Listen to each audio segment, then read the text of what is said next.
My brother moved his entire family into our parents' house and paid nothing. That same week, my mother sat me down and asked me to pay more. That was the moment I stopped negotiating with a system that was never designed to be fair. For years, the payment left my account on the first of every month. Same amount, same note in the transfer field, house contribution. Nobody ever called it rent out loud.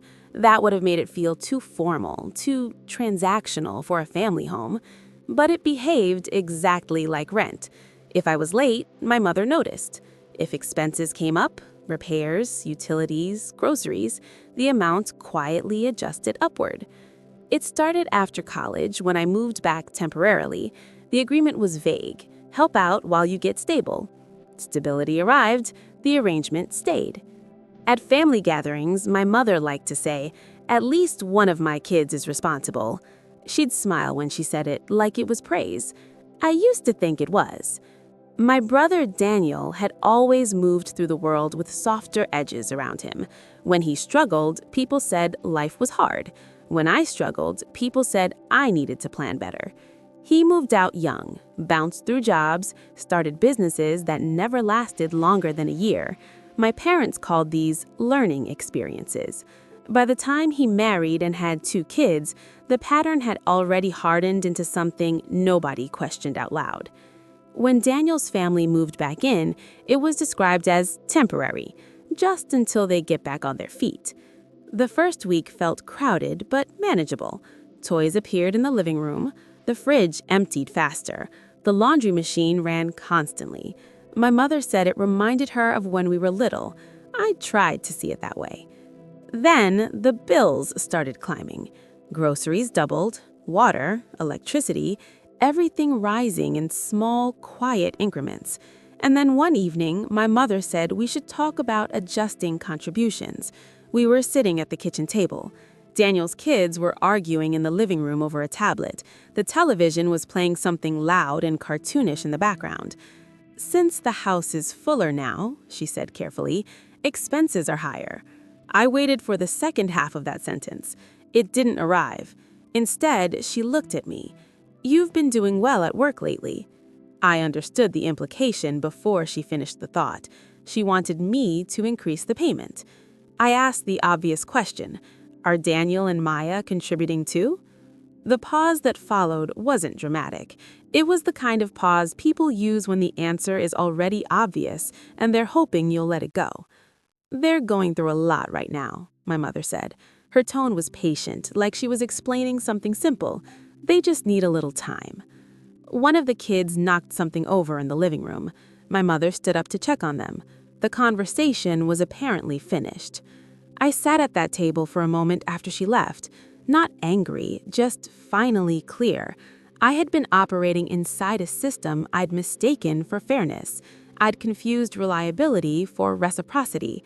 I told myself the arrangement was temporary, that Daniel would start contributing soon, that things would balance out.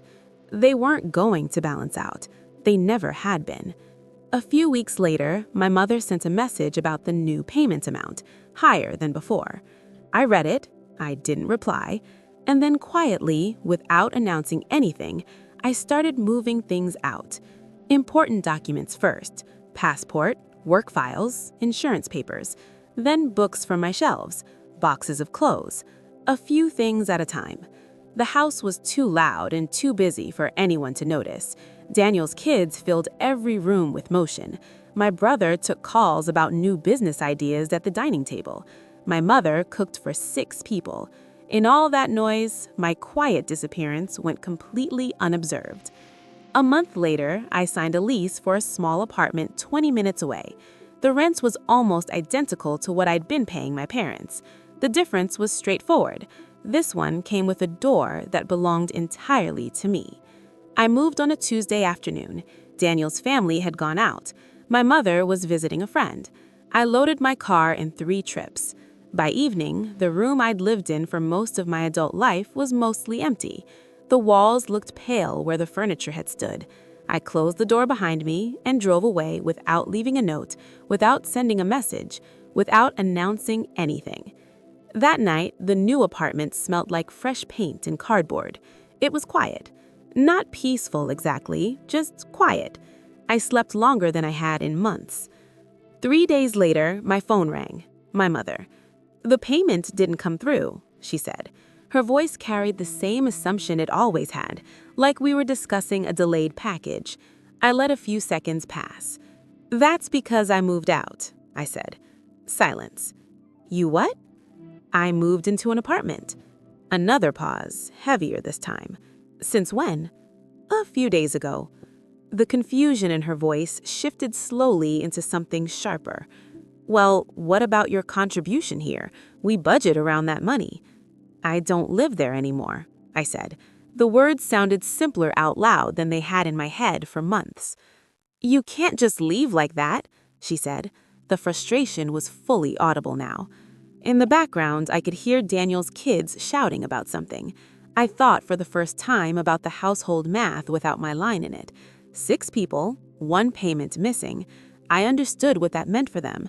And for the first time in years, I understood that was not my problem to solve. "I understand," I said, "but I don't live there anymore." The conversation circled for a while after that. Confusion, irritation, questions about why I didn't discuss it first. I didn't argue. There wasn't much left to explain.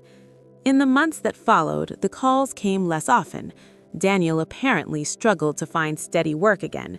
My mother mentioned rising costs once or twice in tones that hovered carefully between complaint and guilt.